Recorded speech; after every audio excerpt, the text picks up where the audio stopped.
Thank you.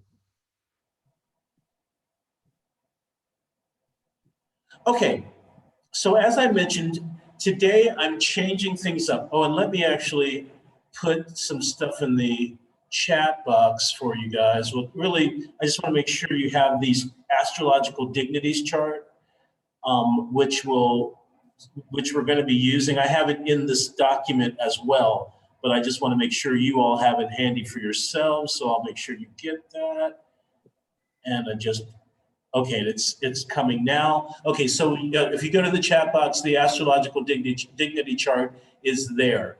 So, so you all have been with me for a while, and we talked about essential dignity. We learned all five, right? So at this point now, we've learned all five dignities, and and as a result, we learned then how to kind of find the Almuten of different things, to learn how to find the Almuten.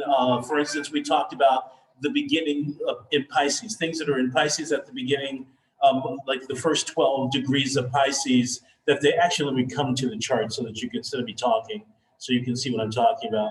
So we talked about, let's say somebody has Venus at 8 degrees of Pisces. And here's Pisces, and we know that Jupiter rules it, and so he would get 5. Venus is an exaltation ruler, so she gets 4 points. But let's say it's also daytime. That means she gets 3 points for being the day ruler which means that now she has 7, right? 4 plus 3. And then also she's at 8 degrees, so she's in she's in her own term. So she gets another 2 points, which means she has now effectively kind of blown Jupiter out of the water and is the winner. And and so that's what the Almuten thing is about. It's really all about this scoring technique. And as you remember, all three of you will remember, I've been kind of ambivalent, like when I started with all of these techniques, I was really kind of ambivalent about it because I didn't really see them coming through. I didn't really see the Almuten taking precedence over the domicile ruler in the charts that I was working with. I was really into it. I was really excited for the secret to kind of show itself, and it really didn't. It really almost always was the domicile ruler. But I'm interested in looking at this again, and I'm especially interested in looking at the compound rulers, or the compound Almutens. And so, just like you can find a ruler for one planet. So we were just talking about Venus, remember? So Venus was at 8 degrees of Pisces. She got 9 points in that particular degree, right? So you can do that same thing with more than 1 point, which is why this is called a compound Almuten. So, and we'll start with the easiest one. So all of you have been with me. So you were with me when we talked about locating the soul. And if you notice one of the things that Bonatti says a lot of the times is he says, find the Almuten either one or many. And when he's saying one or many, and Ben Dykes makes a comment about this, and also this is what I surmise. What he's actually saying is either the compound Almuten, which would be just one, or the Almuten of both, each Almuten of each planet, right? So you can look at either one is usually what he says. So let's do the easiest one, which is to look at the compound Almuten for the soul. Now, we're going to bring this in when we get to fertility. We are going to look at fertility. Oh, thank you. We're not going to look at illness today. So as I got into illness, I realized that it was kind of a huge subject and maybe needs its own day, or we can do it with 7 because we can do it with the other facets of 7. So I think that's what I'll do instead. Instead of 5 and 6, I kind of wanted to teach you this technique because I kind of want to re-review it. And also I thought you might find it to be fun. You might find it to be fun and interesting. Okay, so if you remember, the primary significators for the soul are the moon and Mercury. And as you see here, I have my moon and Mercury down. So my moon is at 27 Aries. The Mercury is at 22 Sagittarius. So I would make a little table, make a little, like, make a table for yourself or something like that, that you can kind of follow like this. Because what I've done is then I've actually put the domicile ruler, I put the exaltation ruler,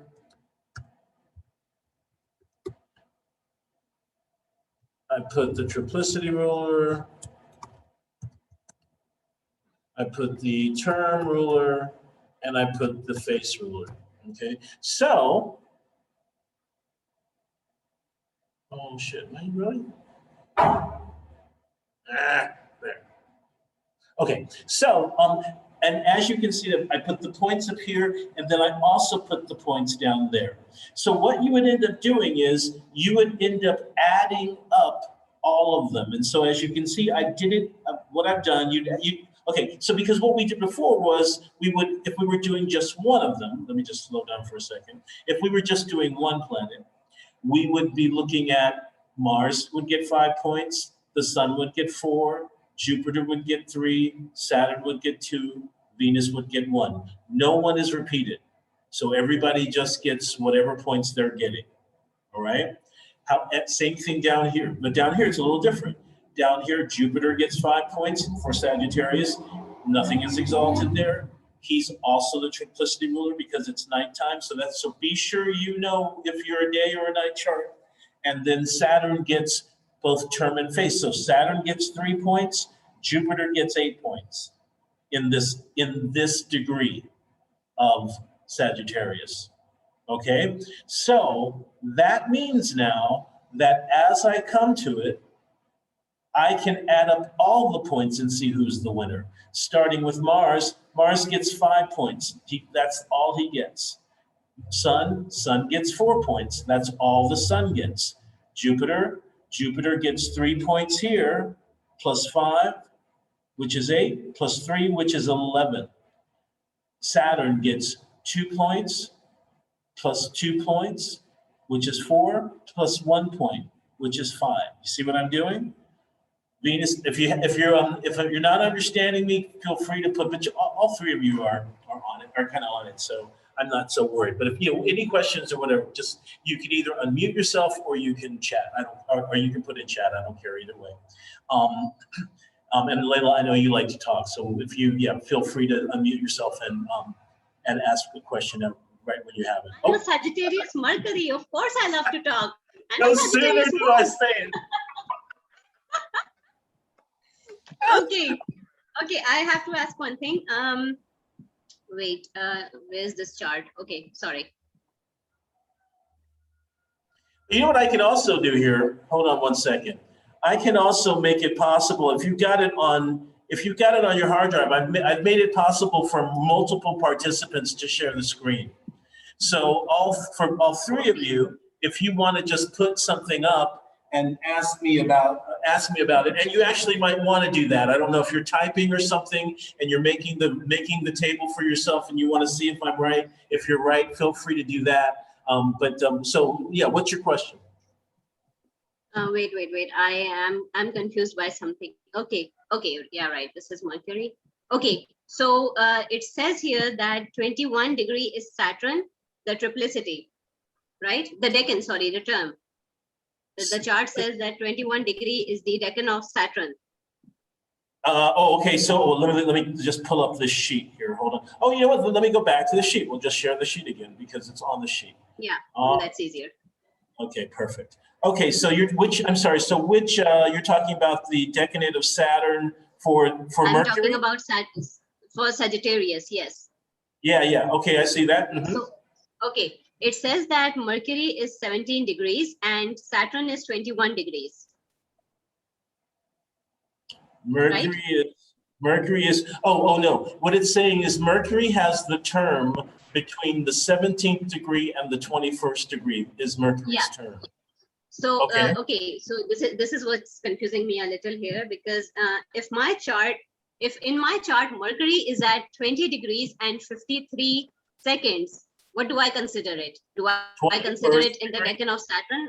21st degree. It's in the 21st degree. 21st. Because remember. So it's Saturn.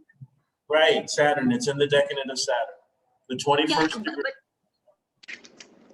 Because okay, the so decans go 0 to 10, 11, 11 to, right, 9 to 20, 21 to 30, right? And right, because the 21st degree is 20 degrees and 1 minute, remember? right. So okay, so this chart is telling me basically that any second after 20 is basically 21, so it's gonna be Saturn. Okay, That's right. okay, That's right. all right, thanks. That's an important question. Okay, so I mean, it might have seemed like, no, it didn't. Hey, Maria, welcome. So I've changed things up. I've changed things up today. Instead of doing illness, I'm teaching you this other thing. It's called compound almutens. And I think you've been with us long enough that you've been with us long enough that we've talked about essential dignity. We've talked about almutens. And so I think you're going to be I don't think you're going to have any problem keeping up with us. As far as this is concerned. So I just kind of wanted to kind of bring you up to speed with where we are. All right, so she was asking, that was a really good question. All your questions are always excellent, Layla. That was a really excellent question because remember, whenever we're talking about something's in a blah, blah, blah degree, we're always saying something between, I don't know, 20, like for instance, she's saying, now, is it the 21st degree? And I say, yeah, it's between 20 degrees and 1 minute and 21 degrees exactly. That's all the 21st degree. Okay, so, all right. Okay, no problem, Lily. So Lily's saying she's having some internet issues, so maybe she'll be in and maybe she'll be in and out. Fine, that's fabulous. I was thinking about pretty much all three of you, or maybe one other person when I was thinking about this today, because these are all things that I was introduced to when I first came to traditional astrology, based on a lot of the work that Robert Hand was doing. And so this is pretty much my Saturn return with astrology. And so it's really interesting to kind of be coming back to this material in a much more comprehensive way, and and then also being able to kind of try to create a curriculum out of it. Okay, so what I've been saying, Maria, is that just like you can find the almuten of 1 point, of one degree of a sign, right? We're using Venus as an example. Or for instance, let's use this moon here at 27 Aries. This is the breakdown of the essential dignity for that degree of Aries, okay? As a result, you can also do it because we were talking about how almuten means victor or winner. So it's whoever has the most points. So that means somebody can have the most points of more than 1 point. And so I thought we would start with something easy that we've already learned, which was locating the indicator for the soul. And as a result, then we would find the compound. This is called a compound almuten. So it's an almuten of a group of points, as opposed to of just one placement. And so the moon and Mercury are the primary significators of the soul. And so just like we did the last time where we looked at the rulers of it, and then we looked to see if anybody was applying to it or separating from it or any of that stuff, you can also find a compound ruler and see if that makes any sense. So I was just going through it when Layla had a question and you came in right there. So that's where we are right now. So we were just kind of looking through everybody here. I think I had just finished doing all of the sums of all of it. And basically you would just, every time you see, I put the amount of points right next to each planet. And so every time you see that planet, you would just add whatever amount of points goes next to it. And in this case, Mars only gets 5, Sun gets 4, Jupiter gets 3 plus 5 plus 3, which is 11. Saturn gets 2 plus 2 plus 1, which is 5. Venus gets 1. And those are the only planets involved. So the winner is Jupiter. So I'd love for you all to do this now. And what might be easiest might be what I've also told people right before I think you came in, Maria, is that I've allowed everybody to share the screen. So if you want, you can do something like what I've just done here, and you can share the screen with me if you want to do that, or you can figure it out and say, hey, this is what mine is. or if you had problems, or you need, or if you want to send me your IMGUR link, and we can work with it that way, we can look at it that way too. But this one is supposed to be the easy one, so I'm hoping that we can get through at least this one and the next one, and in this first hour, and then go into the fertility thing, also using the compound Almuten stuff if we want to, and look at fertility as well. So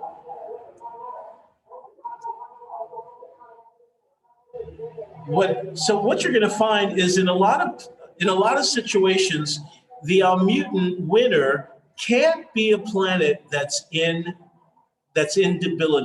debilitated. So however, in my opinion, I don't think that's the case for this.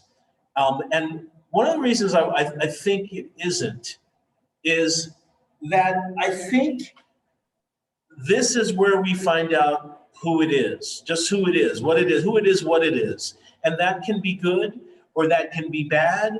That could be at the mercy of others. That could be in full power. I think that no matter what the condition of the Almuten for this one, for the soul, you can use it. I would not say to do that for an Almuten, a compound Almuten of substance, right? Remember when we looked at substance, remember my whole observation was that, but they're basically saying, look for the strongest planet in the fucking chart and use that as your ruler of substance. Find a way to make it, go down the list until you're able to actually get that planet to be the ruler of your substance, because you want the planet in the best condition to be representing your money, because that's what's coming in, that's what's sustaining you. And so I think there are certain unspoken rules about that with the Almuten that need to be taken into consideration, but I don't think this is one of them.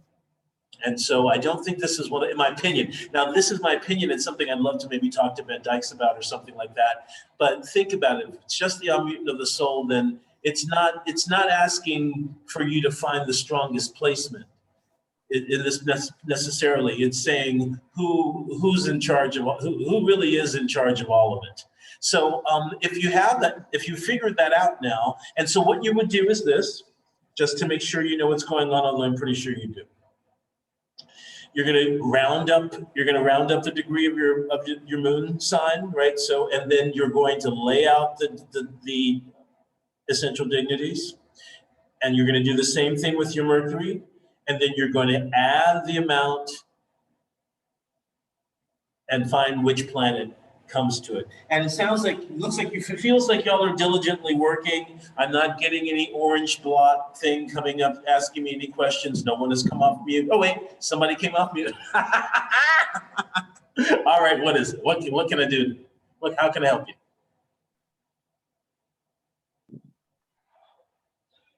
Oh wait, Layla, did you have a question or did you have something to say? No, I calculated it already. Okay, and what planet is it? It's Jupiter. My Jupiter gets 10 points because my moon and Mercury are at 24 Sagittarius and 21 Sagittarius respectively, and I am at day birth. So Jupiter gets 5 points, Sun gets 3 points, Saturn gets 2, and again Saturn gets 1, which makes Jupiter the Almuten of the soul. My cadent, retrograde, detriment Jupiter is my soul. Well, you know what? I mean, my detriment retrograde Jupiter is mine. That's one of the reasons I'm saying. That's one of the reasons I'm saying it is because because I'm fucking Jupiter Gemini retrograde as hell. I really am. I mean, it's like and also in your particular case, Jupiter is the sole indicator of the soul based on the fact that both planets are in the same sign. Yeah. They're both in Sagittarius, right? Yeah, they're both in Sagittarius. Yeah. So he's the sole representative already. So it would already make sense that he'd be. You actually maybe didn't even need to do a compound Almuten because he's the ruler of both. Yeah, he's the ruler of the ninth house. Yeah. Right? You wouldn't really need it. Yeah. So I guess Anne Louise, we'd figure out. Are you having any problems finding it, Anne Louise? Do you need any help? I got most of it. I just can't figure out, because I do have the from the last time where in which part it's if Saturn or Jupiter, where they're coming in as the strongest part. Okay, hold on a second. Well, let's see. You know what we can do is we can walk through it together here. Hold on. Okay, thanks. Yeah, no problem. All right, Yeah. so rose low. Okay, so tell me, hold on one second. Okay, perfect. Tell me the degree and sign of your moon. My sign of the moon. Degree and sign. Okay, Leo, and it's 12 degrees. Sorry, I got it here. I just need my other paper. Just one sec. It's here. 18 degrees Leo. No, 16 degrees Leo. Sorry, 16 degrees Leo. Okay, and the Mercury, where is he? He is in 2 degrees.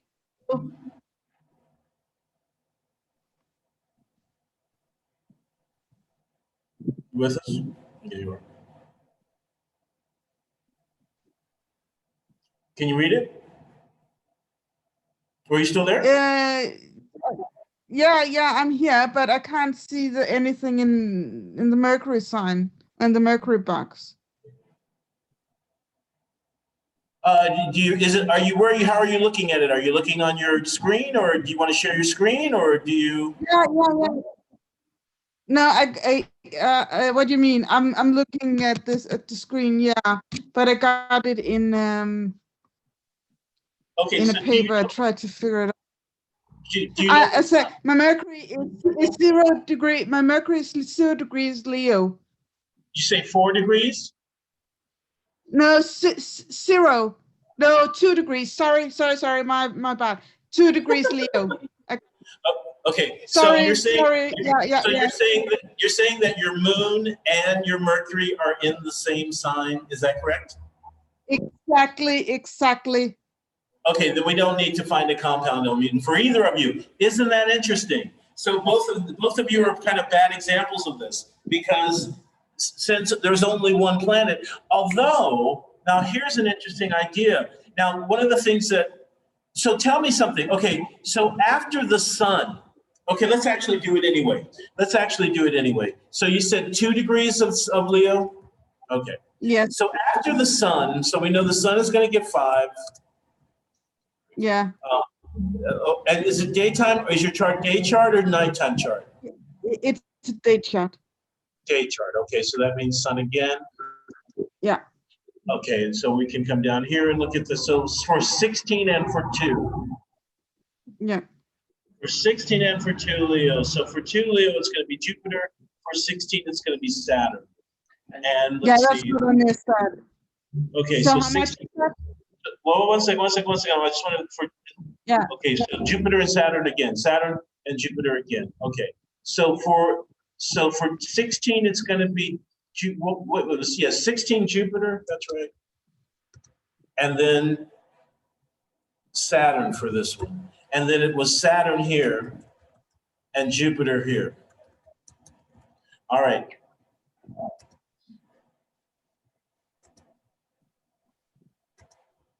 All right, so that's going to be the same thing, sun and sun. All right, so sun gets 5, sun gets 10. It's the reverse.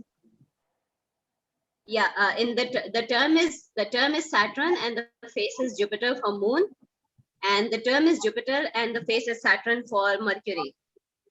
Oh, it is? Oh, wait. Oh, it's the opposite? Hold on one second. Okay, let me be sure. Let me be sure. I think it is. All right. You're right. So it's Saturn, Jupiter, Jupiter, Saturn. Thank you. Saturn, Jupiter, Jupiter, Saturn. Saturn, Jupiter, well, back.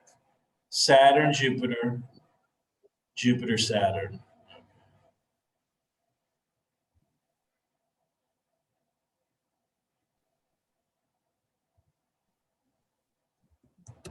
Thank you.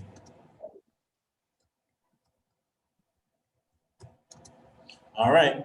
Okay, so 10, 16. The sun has 16 points. Obviously, it's the winner. What, Jupiter gets 3, Saturn gets 3, right? So that they're the runners up. So if in this particular case we felt like, you know what, we would rather the lights not be the ruler, be the Almuten ruler, which in this case isn't really a problem, I don't think. But we are going to say that when it comes to the next thing we're going to do. Okay, so, but so yes, very much the sun would be your compound Almuten for the soul, but he already was the soul significator. So the Jupiter was already, so in my case, it's Jupiter. Okay, so now we're going to learn this thing called the Lord of the Geniture, or the Lord of the birth, the Lord of the life, really. And it's kind of really considered they call it sometimes the victor, or the victor of the chart, the Lord, it's the true ruler of the chart. And the places that you use in order to find it, they're called, and we're gonna, when we finally actually get to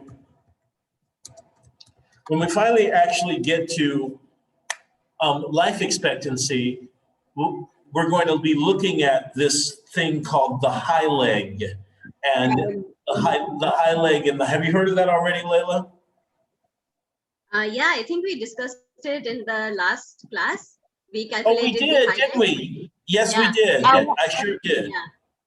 I Where want we that last calculate the Sunday. phase of the moon, previous phase of the moon, or the next phase of the moon. Yeah. Yeah. Oh, okay, right. So that's exactly, because when we learned about the phases of the previous new or the previous old, that's right. Okay, Yeah. so what's that? 2 weeks ago. 2 Okay, weeks ago. Okay, fantastic. All right, so that's back. So this high leg stuff is coming back. Now, the reason that, so this issue, so when you think about high leg, think about significators for life. Because look, it's the two lights, the sun and the moon. It's the ascendant, which is our body. It's the part of fortune. If you remember when we looked at the part of fortune, we talked about how it represents everything, including the body, how it's, it's a significator for all. And then the previous new or full moon. So those are the 5 points to that. So there's kind of 3 levels of this. Oh, good. I'm glad she's coming right as we're starting. Hey, Maria, I'm glad you're back because we're just about to start with this next one. And I just explained what we're kind of what it is that we're doing. So I'm going to just repeat that so that you're with us.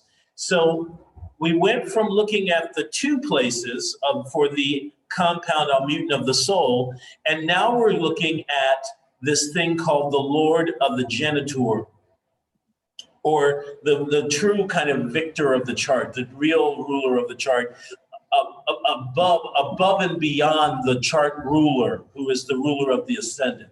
And you find that based on these 5 places, which are called the hylegical places. And we were just talking about the context in which we looked at the high leg and how high leg is really about life. And we look at it specifically when we go to life expectancy. And so these are the 5 hylegical places. And when we're looking for the high leg, it's one of these 5 places. And if it's daytime, we start from the sun. If it's nighttime, we start from the moon. And there are these different kind of restrictions for when it can be the high leg and when it can't.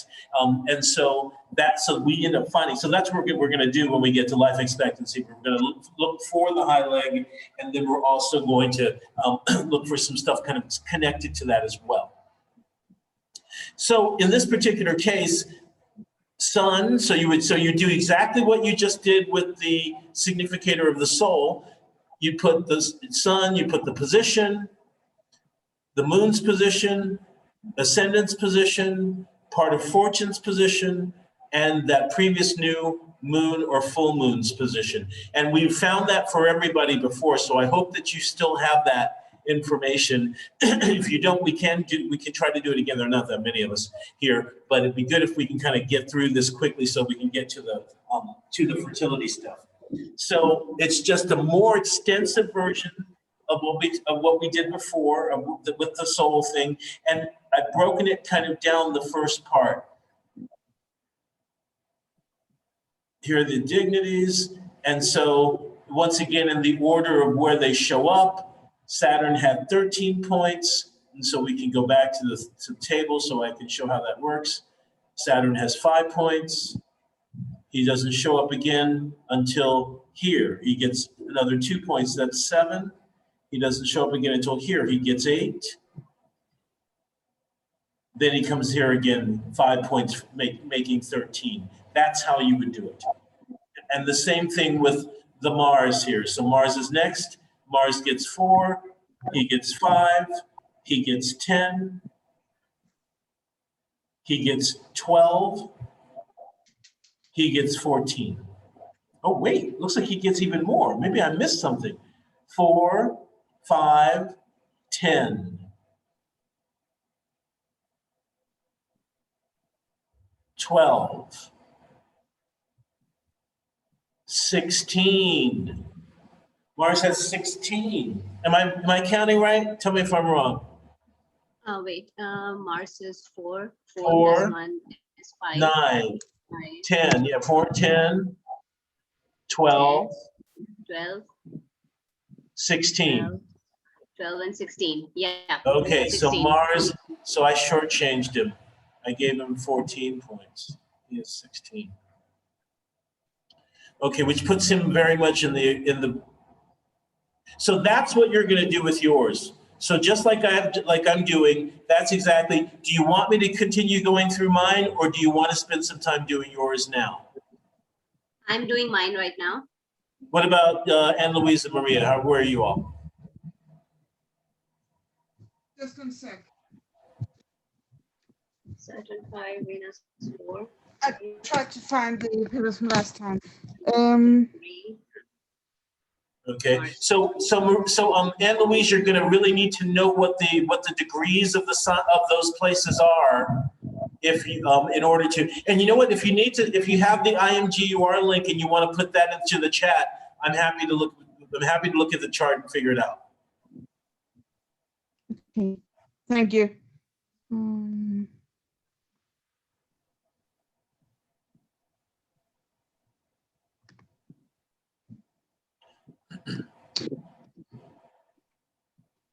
Because because getting these points is the first kind of the first step in finding it. So we want to find out who has the most points by essential dignity first in these places.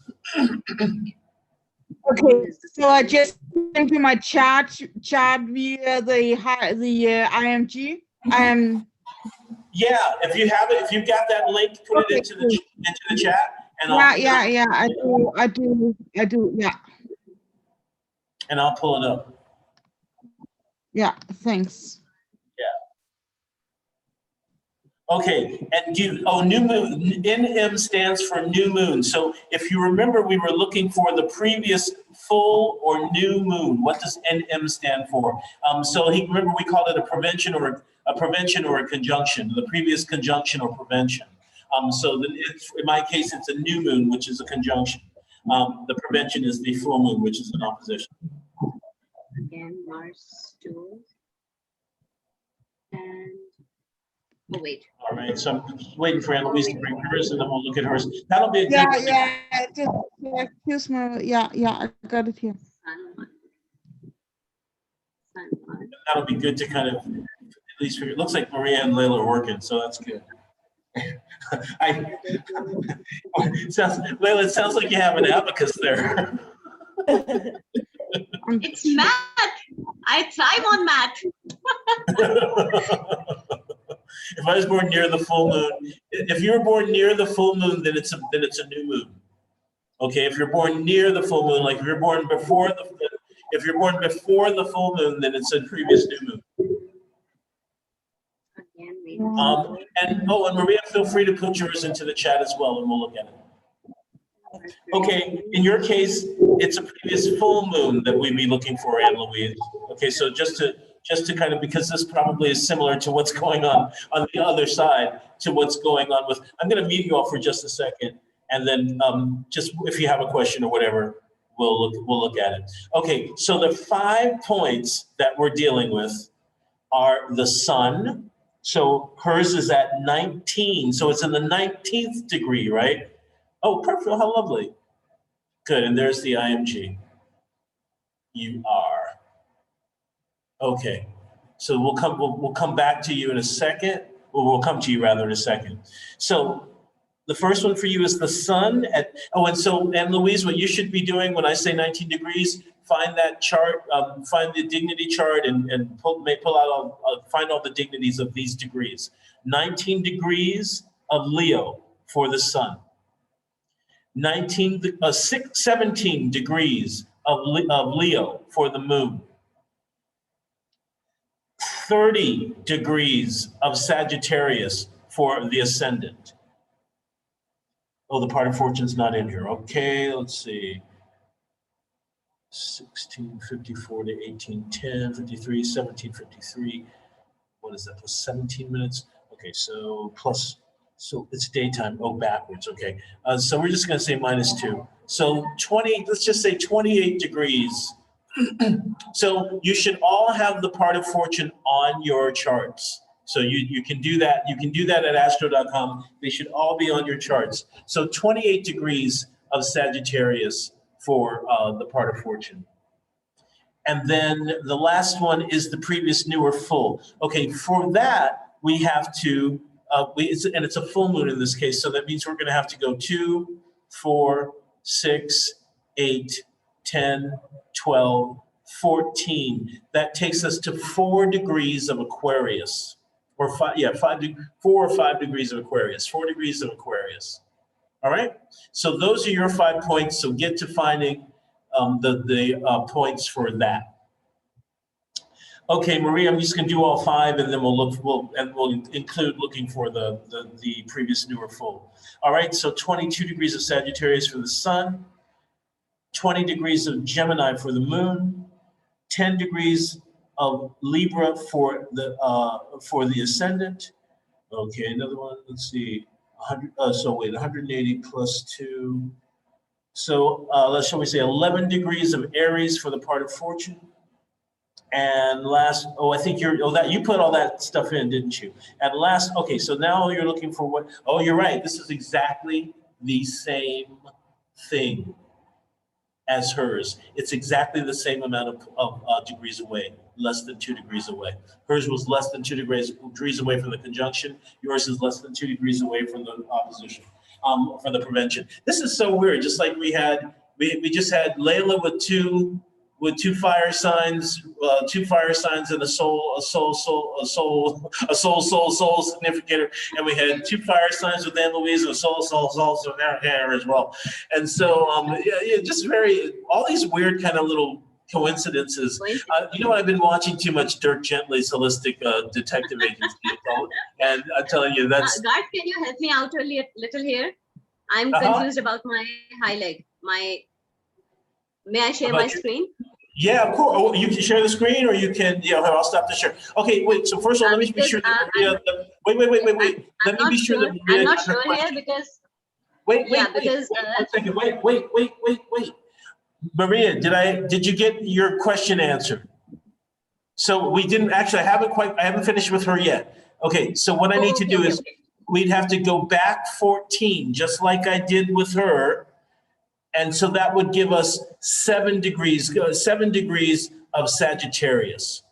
Okay, so so that's your previous new moon because you haven't reached the full moon yet. So 7 degrees of Sagittarius. Okay, yeah, now you can share the screen, Leila. Yeah, because I could not remember. I was a little confused because last time when you calculated my high leg, I think you mentioned that it's at Capricorn. But but I could not remember it. So I checked on AstroSeek and it puts in Libra. So this is why I'm confused about this calculation. Your Pars high leg or your what? Or your previous new moon or what? I think we calculated my previous. No, I'm talking about the high leg. Okay, this is about my previous new moon. I think I should just share the screen. I'm confused. Yeah, share the screen. Yeah, go ahead. Yeah, just share the screen. Okay, there you go.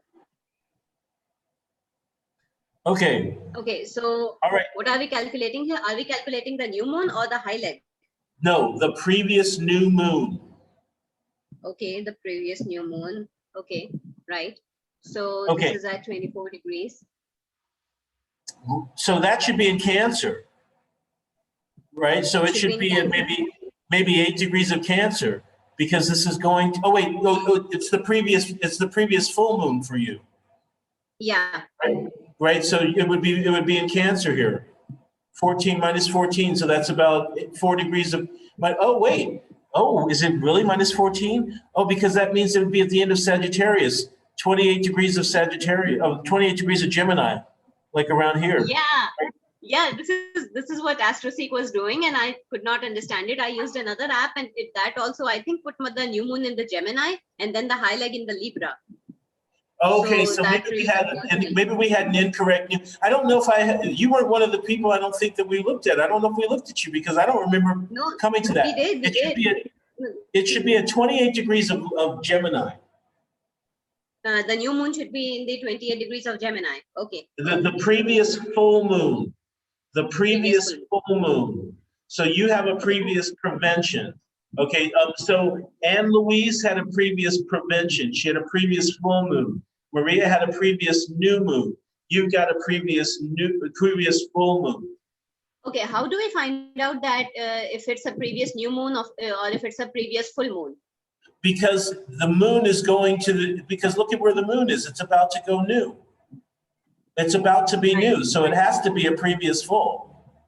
All right. Okay. It's about right. To be so new. the moon is approaching. Yeah. So the thing is, it's either approaching full or it's approaching new. If it's approaching new, then it's a previous full. If it's approaching full, it's a previous new. Got it? If it's approaching full? Yeah, so if it's approaching full, it's a previous new. It's previous moon. Okay. If it's approaching new, it's a previous full. Of course. Oh my God. Why was I being so dumb? Well, it's not dumb. I mean, it's until right, Yeah, of course. Because if it's going towards being a new moon, that means it has already passed being the full moon. And if it's going towards the full moon, that means it's already past being a new moon. Okay. And see, what was confusing for Anne Louise and Maria was that it was really, really close. It was so close, right. But it was still applying. It was still applying. Had it been separating, it would have been a previous full.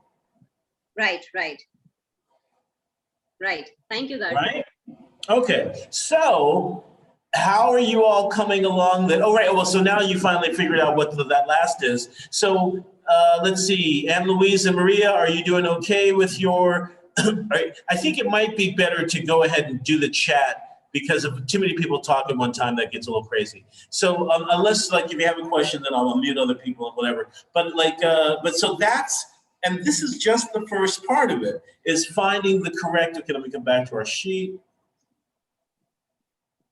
Finding the correct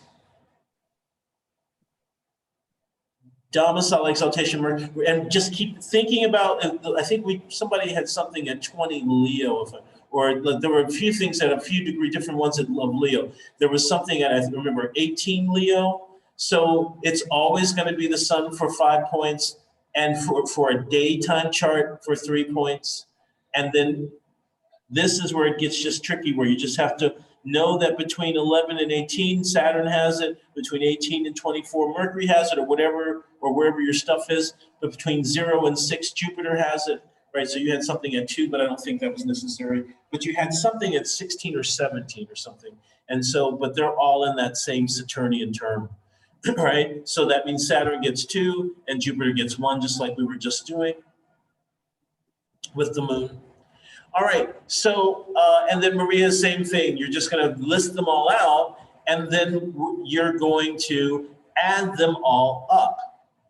And so once you have them all added up, stop, because we're actually not going to we're not going to go, oh, this has the most many points or whatever. So if you've been watching me, once again, of all of these points, we just look for every time every time the planet shows up and how many points are connected to it, and then we add that. And so I have all of that down here.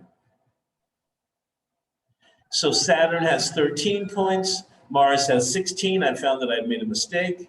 The moon has 9, Jupiter has 14, Sun has 4, Venus has 4, Mercury has 11. Now, only the 5 wandering stars can be the Lord of the genital. So the sun and the moon cannot be. So even though I've got the sun and the moon in there, they can't get the points or they can't be allotted. And you'll see that he says, I just read this today, Scherner said it. Let's see, the planet, oh wait, it's down here.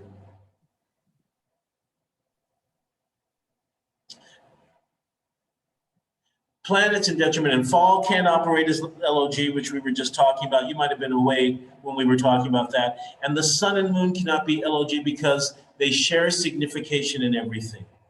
So they represent, on some level, they represent the whole. You remember the moon is the co-significator in all questions, right? She's the co-significator in all issues.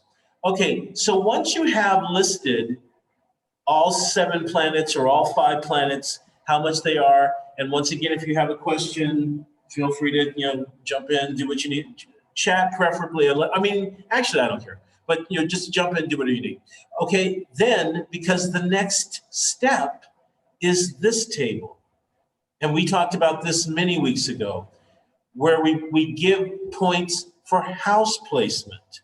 So we just talked about essential dignity, right? Points for essential dignity. Now we're giving points for accidental dignity. And if you remember, when you first learned this, I had the points there. And remember, you all were telling me what house stuff was and how many points it had. And so now is where we use it. If you remember, I even alluded to this. I said, oh, no, we don't need it yet. There's another technique down the road that I'm hoping to teach you that blah, blah, blah. Well, this is it. We made it. We got here. So, okay. So I would create something kind of like this if you can, because that's what I've basically done. I basically put the house, the amount of points, any planets that might be in there, the amount of points that they already have, and then added those points to the amount of points for the house. Now I need to change it for Mars because I have more points.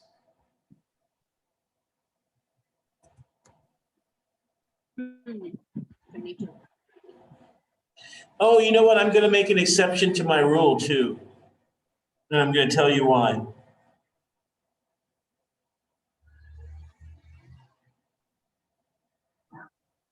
Or maybe not. Where's the other Mars? Mars in second, third, second tier. And here. That's it. That's 20. Okay, so as you can see, the first house gets 12 points. I have Mercury very much in the first house for 11 points. 11 plus 12 equals 23. I have the sun. So for this, basically, when you see WS, that means whole sign. So I did it I did it both ways because definitely some of my planets move for whole sign. So I thought I wanted to see if it made any difference. And so the sun is one of those planets that moves for whole sign. So it's in the first house for the quadrant chart, which gives it 16, but then it's in the second house for the whole sign chart, which gives it 6 points. So it gives it 10 altogether. So as you can see, but Mercury is very much in the 12th, in the first house rather. Sorry. So 11 plus 12 equals 23. Jupiter's in the 7th. He already has 14 points. The 7th has 10, so he gets 14 times plus 10, which equals 24, etc. We're dealing with the moon. Whole sign wise, Saturn is in the 4th. 4th house gets 9. Saturn has 13. Saturn gets 22.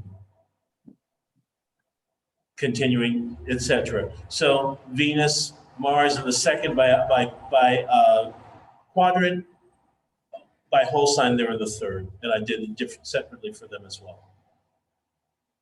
Now, the very last, there are three, but you know what, the very last one, I couldn't figure out how to find it for you in astro.com. So it might just be better not to learn that third one. Now this is what I'll say. If you can find, okay, this is what I want you to do for me. Because what I need for you to do is I need you to actually send me your IMGUR link so that I can put your information into Solar Fire and I can tell you what the two are. But I don't want to do it now. So what I'm going to ask you to do is do all of this stuff first. If you have your own software or if you have a way of figuring it out yourself, do it. But the last step is after you've done all this other stuff with the accidental dignity and the points, then you add these points for the day ruler and these amount of points for the hour ruler of the chart. And so your day ruler is the day that you were born. If you were born on a Friday, now remember, it's from sunrise to sunrise is daytime. So if you were born at 2 o'clock in the morning on Thursday, 2 a.m. Thursday morning, you're actually still born on a Wednesday. I'm going to say it again. If you were born at 2 a.m. on Thursday, June the 2nd, that's actually a Wednesday because Thursday doesn't actually start until sunrise. So basically, it's not until the sun goes over the horizon that the day actually starts. So 2 in the morning is still nighttime. It's like the 18th hour of the night. It's like the 18th hour or the 7th hour or the 5th hour of the night in Mercury day. So that's what I want you to do right now is look at your chart. And I'll actually go, you know what I'll do is I'll go back to we'll go back to the IMGUR links that are available. I think everybody's here. And it usually tells you Thursday. This is a nighttime chart. She was born at 1:52 a.m. It looks like this would definitely be, I assume, now if it's 1:52 a.m., it might be a Wednesday. I don't know if when they say Thursday, the 1978, if that means, you know, that Thursday actually means, you know, they're talking about from midnight to midnight, or if they're talking about from day to day. But if not, if they are talking from midnight to midnight, then you were actually born on a Wednesday. That's my point. It's 1:52 a.m. It's still nighttime. It will not be Thursday until, see, and that's what I need to figure out. If you were, when was sundown? When was sun up on? So when was the sunrise? That's what you need to find out. And you can Google that right now. When was sunrise on December 14, 1978? It's midnight to midnight, so it's Wednesday. Thank you. Okay, perfect. All right, let's go to Anne Louise. Okay, it's a daytime chart, so it's definitely the day it says it is, which is Sunday. Okay, and so that's how you would kind of figure it out. Is if it's a nighttime chart and this is saying, oh, it's Thursday, then it's probably the day before. So you can already give, what is it, Sunday? You can give 7 points, Anne Louise, you can give 7 points extra to the sun. And Maria, you can give 7 points extra to Mercury. Layla, have you got yours figured out? Yeah, I was born at 12 noon, so it would be the same day. It's noon time. Exactly. Yeah. What is it? It's 12 noon. 12 on PM. what day? Friday. On what day? 3rd January. No. What planet day? What planet day? Oh, okay. It's a Friday. Friday, so Venus. So Venus gets the extra 7 points. So wait, do you all know the planetary days? I mean, you should. Once I say it. Okay. God, the stuff you have to know. Days. I'll get you in just a second.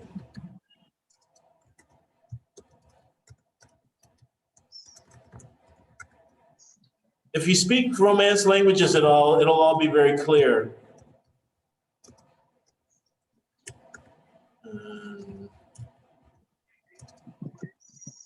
Right, so those are the planetary days. That's what we're talking about here. Planetary day ruler, planetary night ruler, or planetary day ruler, and then the planetary hour ruler, that's more difficult to figure out. And so that's the one that I would need to, I'd need to put it into Solar Fire for you all to be able to see it. Garth, I have a question. Yeah. Okay, we were following the accidental dignity table where we added points with regards to the house, right? Yes, it's right here. Hold on one second. Just stop it here at the day and hour ruler. Okay. Yeah. So we had Venus here. Venus had 4 points from the previous, and now 4 points from the accidental dignity table. So it has 8 points here, right? That's correct. Okay. So how is it in the second house as well? Are we doing different house systems here? Whole sign houses. Whole sign. Okay. So I did it 2 ways. That's why I have the WS. Yeah. That's why I have the WS there.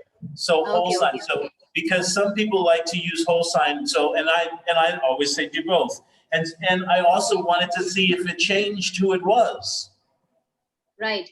So what's the other system? Is it Alcabitis? Alcabitius, yeah. The other one is Alcabitius. Okay, so only one planet changes for me. Okay.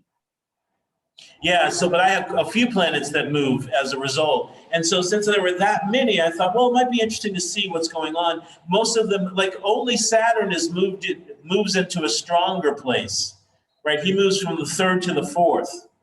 And so stuff like that, you know, everybody else moves from a stronger place to a weaker place. So I thought that was kind of interesting. So I wondered if that would make a difference. So, okay, now if you're considering the day that we were born, so Venus is the ruler of that day, right? So we're going to take these points, which is the 10 points here, which is the, you know, if we're going by whole signs, so we will take 8 points and then we'll add 7 points to it more. That's correct. Okay. Thank you. Mm-hmm. Okay, so. And then when you find the hour ruler, you would add 6 points to that. So if it turns out Venus is the hour ruler too, then she would get another 6 points. Ah, okay. Got it? Yeah. Everybody else got it? What we're talking about? So these are the 3 steps to kind of finding it. We're pretty much on schedule. Because what I even feel like I can do, to be honest, is I feel like I could kind of just go on into fertility and you can bring me back if we need to, right? Because this is obviously something in progress where we're going to need, you know, something we have to kind of work with and look at and also be sure that you're right, etc. And so I want to do, so let's kind of do that. Let's move on to fertility for now. Keep working with what you're working with if you want to, or actually do me a favor, come off mute and just tell me where you are in the process and if it's okay for me to move on or if you want me to wait a little bit longer.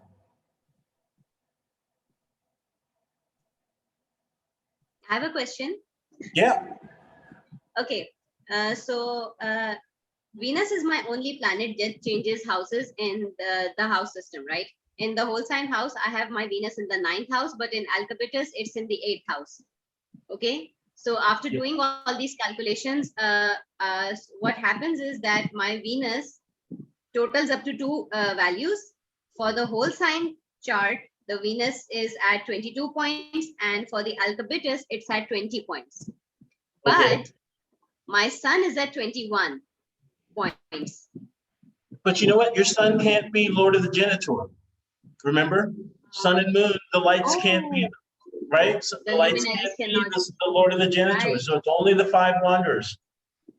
Okay. So it's Venus either way because every other planet is less than. And here's the thing about that. Let's say it could be sun. and it was Venus, and let's say they have the same amount of points, then what you would actually do is you would use the planet that's strongest, right? So if Sun is in Aries and Venus is in Aries, then you would use the Sun, right? You would use whoever's strongest is who you would use. And so, I mean, I know kind of like me rather, that you have a lot of planets that aren't really what we would call strong by essential dignity or All even pregnant. debilitating. Right. Yeah, me too. Everything in my chart is peregrine or is either peregrine or detrimented. Yeah. However, Same here. remember that there are other things that also help a planet. And that's, for instance, remember a long time ago when we talked about pushing power and pushing nature? Yeah. Because I think those are things that help. Pushing power and pushing nature helps. For instance, if you have a planet that's applying to the ruler of the sign that planet is in, I think that strengthens it, and that planet can be. Okay, it makes sense because my Venus sextiles Saturn, who's in Aquarius. Okay, so something like that. Yes. Yeah. So even though it's peregrine, it's getting something, it's got the pushing power. So it's pushing power to its ruler, which means its ruler is receiving it and kind of act on its behalf and kind of allow it to act. And so I think that's the best way. So that's the reason why, for instance, in my chart, it's Mercury and Mars and Mercury are the main ones. And that means that that ends up coming up to be that, okay, well, Mercury is in detriment, but Mercury is also applying to Jupiter. So it's like, Mars is, Mars might be better because, Mars is peregrine, but he's also with Venus, he's with the benefic. So I think those kinds of things have to be taken into consideration when you're looking at this. You can't just take the person that has the most points. Right. All the time, right? So for instance, because we have to take the local determination of the planet into consideration at all times. Do you want, let's say it's a planet that's not badly, let's say it's a Jupiter in Leo, but it's squaring Saturn. Do you want it? Maybe not. Maybe not? No, because Leo is Saturn's adversity. Yeah, well, that's true. I wasn't even thinking of that. I was just thinking it's debilitated by a square to a malefic. Oh, right. Okay. So I think, but that's good. But that's right too. But that's another layer. But that makes a lot of sense as well. But that doesn't screw Jupiter over. That screws Saturn over more, right? Right. So that my point is that that Jupiter looks doable, but when it really comes down to how he's situated, maybe I don't want to work with that one. Because this is kind of like finding the significator for your money. Find the one that's strongest, right? That can because this is about sustaining life, right? This is the Lord of life. This is the Lord of the birth. The places that we're looking for are the high legical places which represent life. So we need something that can sustain it. So the strongest planet available and the planet in the best condition available needs to be that planet. Right. Okay, that's your question. If we are adding layers like that, so can we really consider the exaltation ruler as well? Because the way I see it is that if my Venus is applying a sextile to Saturn, then my Venus also rules my 7th house, Libra, right? Wait, share your screen again. Share your screen again. I mean, or something. Hold on a second. I'll stop the share. Share your screen again. So wait, who has the most points, first of all? Okay, first of all, I have, going by all of this after the essential and accidental dignity and the ruler of the day, my Venus gets the most points in whole sign house, 22, right? But what I was thinking here is that this Venus is receiving a sextile from Saturn, which you said is a factor, right? It's applying to a sextile to Saturn, but it also rules the 7th house, and Saturn is the exaltation of Libra. Right. So when you talked about adding layers to it, sextile is a helping aspect, right? Yes. Well, it could, but see, what is it helping? So one of the, do you remember, maybe we didn't talk about this, but we haven't talked about friends and enemies, have we? Who are friends and who are enemies? No, I think we did aspect We- video, and we talked about pushing power and Yeah, we two didn't more talk things, about but I friends. don't remember anything But like what we have talked about is how good things, how good aspects can bring bad things more easily. yeah. This is what we discussed. Yeah. Okay, so I in think we this did a chart as well. Yeah. right, so part of, so here's the thing. Here's the thing about all of this. I'm glad that we're all kind of here talking about this, because once again, this is all, in my opinion, this is stuff that this should be the beginning of our study of this material. Do you see what I'm saying? This isn't, I'm not saying, Yeah. hey, this is exactly as it is. This is how it should be. What I'm really saying is we need to, I'm putting this out there because we all need to be exploring whether or not how this works. I don't think it's whether it works. I think it's how. And what are the subtleties of what makes this actually effective? Because I do believe in it. I just don't know all the whistles and what do they call the bells and whistles. There are bells and whistles in connection to this technique. And I think that it behooves us to kind of jump into this technique and figure it out. It was, the first speaking of it is the 11th century or the 10th century. So it was being used all this time. The thing that I'm using it from is from the 15th century. So that's 500 years after one of the first times we hear about it. So so this is something that was very much, Lily talks about it, but this is very much part of the tradition of astrology. It was a foundational thing. Like when you're looking at the first house, you remember how I was talking about each of the houses is like an umbrella that houses many different issues, and how the soul belonged to the first house. So does Lord of the Genitor, right? Because it's life. Right. And so I think that's kind of, these are all kind of the aspects of the first house that a medievalist or a Renaissance astrologer would have looked at in order to kind of get a summation of what's going on. So my point in saying this is that you have to be looking at your own life to seeing if Venus is right. Do you see what I'm saying? Does Venus really make sense? It does the seventh house and the second house?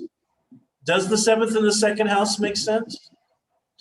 And does how easy it is for Saturn to kill the joy of Venus make sense? Yeah. Now I get it. Yeah. Or how stern, how stern the Saturn can make her?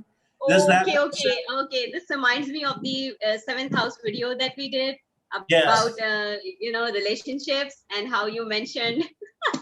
Okay. Yeah. Now I'm making the connection here. Yeah, it makes sense. Okay.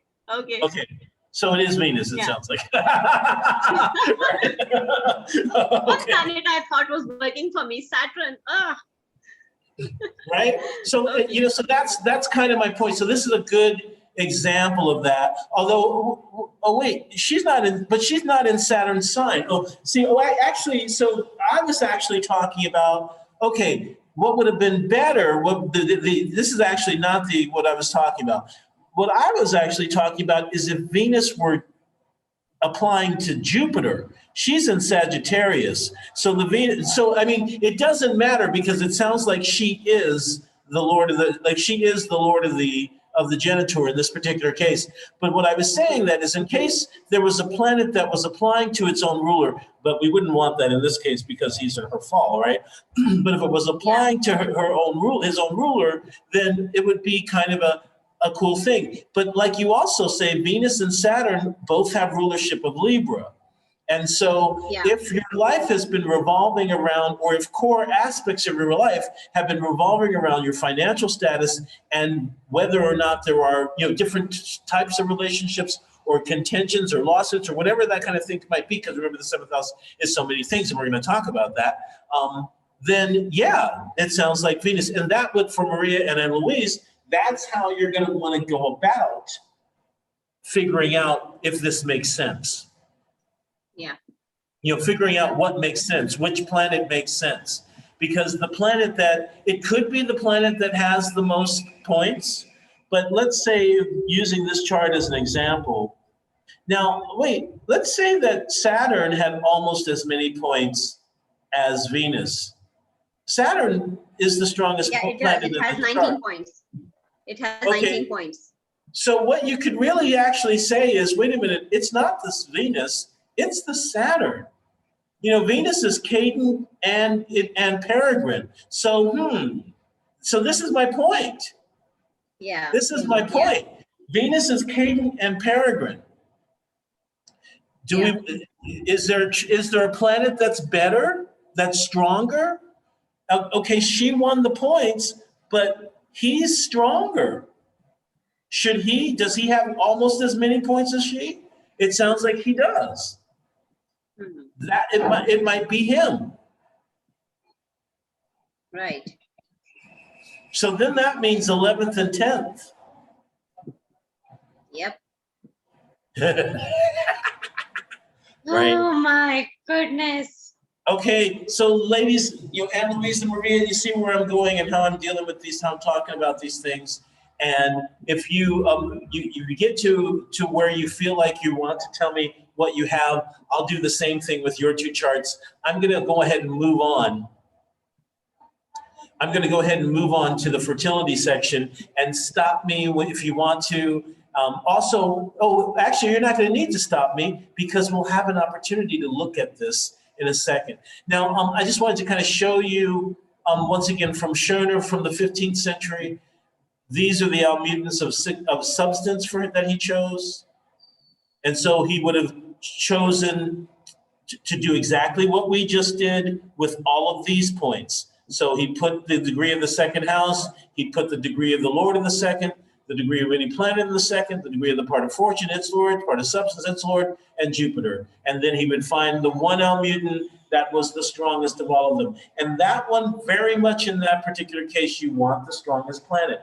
Anything, so I guess what's kind of coming up for me is that anything where you're trying to sustain something, you want the strongest planet to be an Almuten, a compound Almuten. If it's just representing something, then maybe that's not so important. But if it's trying to sustain something, if you're depending on it to sustain something, you want the strongest planet. The next one you can see is the Almuten of kingship. Remember, we talked about the 10th house and kingship. And if we have that, we're not going to take a huge amount of time with fertility, so we can come back to some of these if you want to. Here's one for the 7th house. Cusp of the 7th, its Lord, Venus, part of unions, its Lord, first duplicity Lord of the 7th. And first duplicity Lord of the 7th represents marriages. So that's why they talked about it. Okay. Coming to fertility. Now, one of the things that I liked about learning this is realizing that, I've been approaching this in an interesting way, but it's not necessarily Bonatti's way. Because I've been approaching fertility, and you've actually seen me do it in the charts that we looked at.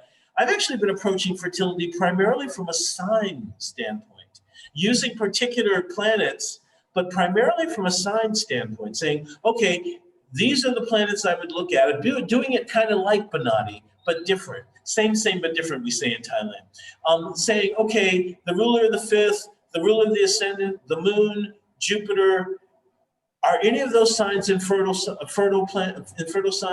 Are any of those planets infertile signs? Are any of those planets in sterile signs? What kind of signs are they in? That should tell us. The ruler of the part of children. Here, what he's saying is, look to the 10th, the 11th, the 1st, and the 7th.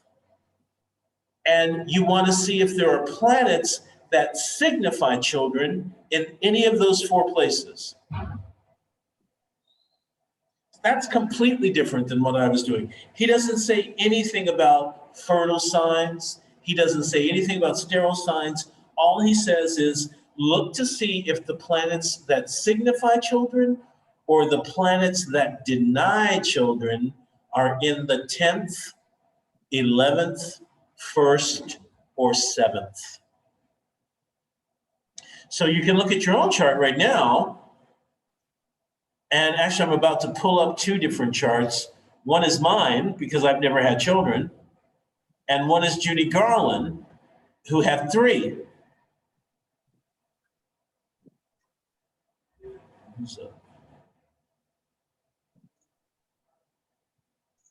Okay. All right. So now, continuing on. So you look at what do you say? The 10th, the 10th, the 11th, the 1st, and the 7th. If any of these planets that signify children are in those places. Now look at what he says for what signifies children. Jupiter, which is the natural significator of fertility, or universal significator for fertility and increase. Venus, now in the Hellenistic period, Venus and Mercury were looked at primarily for children. And think about it, you can't have children without Venus.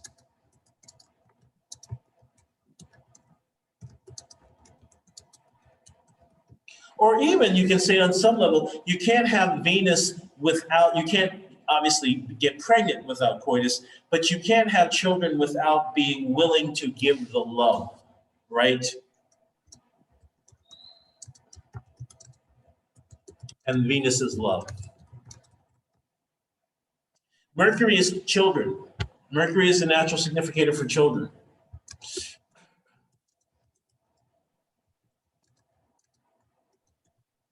The part of fortune represents everything. Well, Lord of the fifth, right? Makes sense? Fifth house is house of children.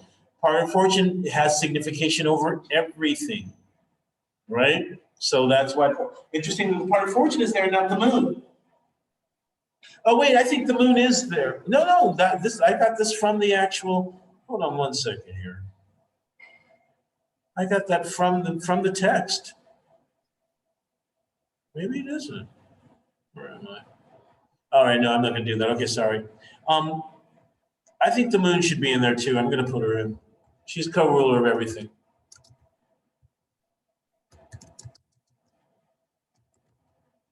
I'm pretty sure it's in and I didn't put it in. Or maybe not, maybe it isn't. Okay, and then these are the planets that deny children. And notice that it's the part of fortune and his lord, and its lords. Oh wait, and their lords, it says. So part of fortune, part of children, and their lords, right? So in my case, the part of fortune is Virgo, Mercury is the lord. In my case, the part of children is, I'm not really sure, I don't remember, but we can look for those things in a second. For the part of children in a second, because we're going to look at compound almutens. Okay, so planets that deny children are the Sun, Mars, and Saturn. Mars and Saturn make sense because they're malefics.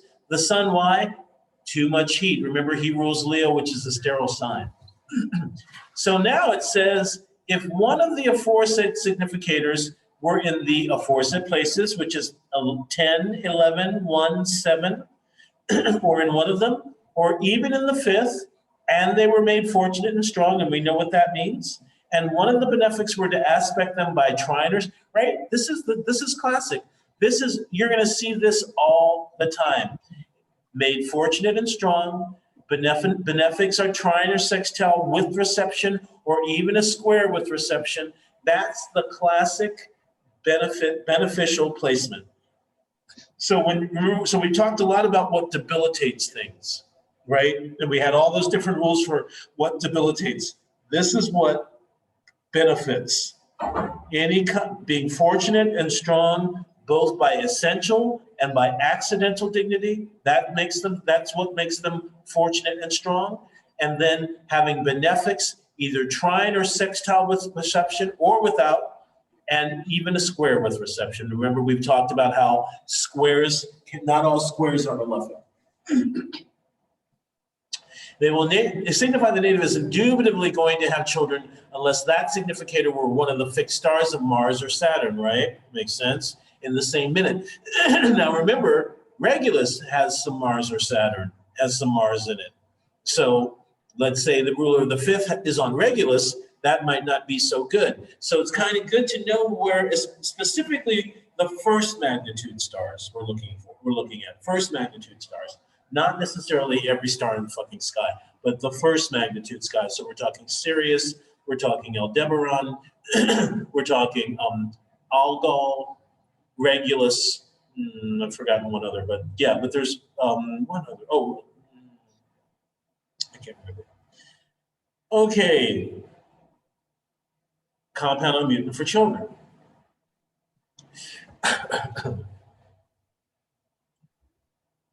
So, let's see. Cusp of the fifth, its Lord, Venus, right? She's co-significatrix of the fifth house.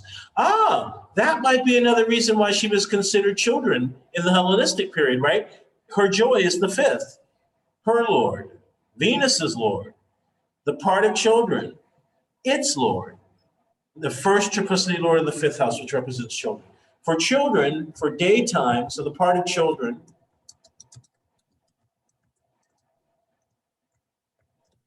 daytime, we're going Jupiter to Saturn plus the ascendant. So that distance gets, let me just be absolutely sure. I just want to be sure that it's not yet, and by night the opposite. I just want to be sure that we changed.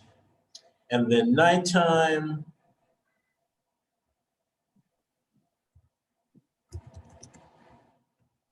Saturn to Jupiter. And let's just look at charts for a second and figure out what's going on with everybody's. So this would be ascendant plus Saturn minus Jupiter for daytime, right? I guess so. I don't do it that way. So Okay. I think so. I think whatever's going to it, it's the opposite planet minus it. I just always do it my way, which is take the planet to it. It's easy. It's easier for me somehow. Okay, so starting with Maria, and you can share yours if you want, Layla, after I do these two, and then I'll look at I'll double check yours. Okay, so Jupiter to Saturn, it's nighttime here in this one. So we're going Saturn to Jupiter. So Saturn to Jupiter is 13 Virgo to 8 Leo. So that's backwards 30 degrees, backwards another 5. So we're going to do the same thing here. Backwards 30 degrees, backwards another 5. That gives us to about 4 degrees or 5 degrees of Libra. So write that down for yourself, Anne Louise, or Maria rather. So that's interesting because, oh wait, I'm sorry, it should be 5 degrees of Virgo. So sorry, Virgo. 5 degrees of Virgo. And where's Mercury? Mercury's in Sagittarius opposing the moon. All right, so that's an interesting thing to see. So that would be one of the two things that you would look at. Now Virgo's a sterile sign. Virgo's a sterile sign, yeah. So I'm not surprised, and also the fact that so here's a good. So just looking at the part of children. So Virgo was on the part of children, right? 5 degrees Virgo, which is a sterile sign, and then we have the planet itself. Now, it could have been circumvented by Mercury being in Scorpio or Taurus or Pisces. It could have been circumvented that way because those are the fertile signs. But instead, Mercury's in detriment. And then it's opposing the moon. Remember, whatever's going on with the moon, so we've got basically, the moon is co-ruler in every situation. She's in a sterile sign. Remember, both Mercury signs are sterile. She's in a sterile sign, and then she's also opposing, in kind of even though not specifically opposing by aspect, but in an oppositional relationship by sign to the ruler of the part of children. So you see, that's how we can kind of look at these things. Let's go to Anne Louise. So it's daytime, so we're going to go Jupiter to Saturn. So that would be plus 12. So that would be about 11 degrees, let's say 11 or 12 degrees of Capricorn. Saturn is in Virgo. So Capricorn is already a sign of few children. Saturn is in Virgo. Now, here's the thing. Saturn is with Jupiter. Jupiter is fertility naturally, but he's in his detriment of Virgo. I would say if there are any children, there's one or none. And Louise, do you have any children?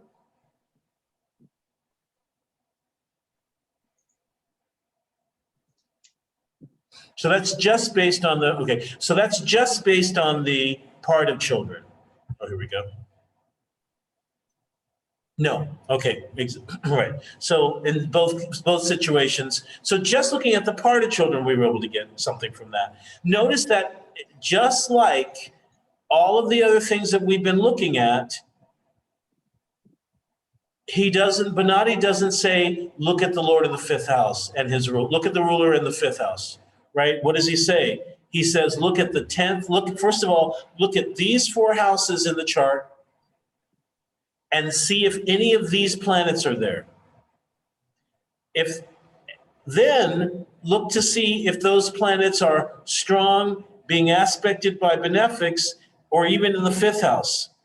So they can be in those places or they can be in the fifth, and they should be aspected nicely by benefics and in good condition. And sure enough, that should give us children. However, we were just able to see, just looking at the part of children itself, that there was going to be issues. So usually, what I would usually say is you look at these things and then you look at the part and its ruler and you get it. But what I want to do is I want to go back and I want to, let's just kind of look at, do the technique, shall we? So what did he say? 1, 10, 4, and 7. 1, 10, 4, and 7. 10, 11, no, 10, 11, 1, 7. That's what it was, 10, 11, 1, 7. So in this chart, we've got Venus in 7, right? So that's a promiser. Anything to make that not work so well? Not necessarily. She's kind of unaspected. So and she's in a fertile sign. She's not in the exact sign of it. So we've got something that would indicate a possibility of having children, definitely here.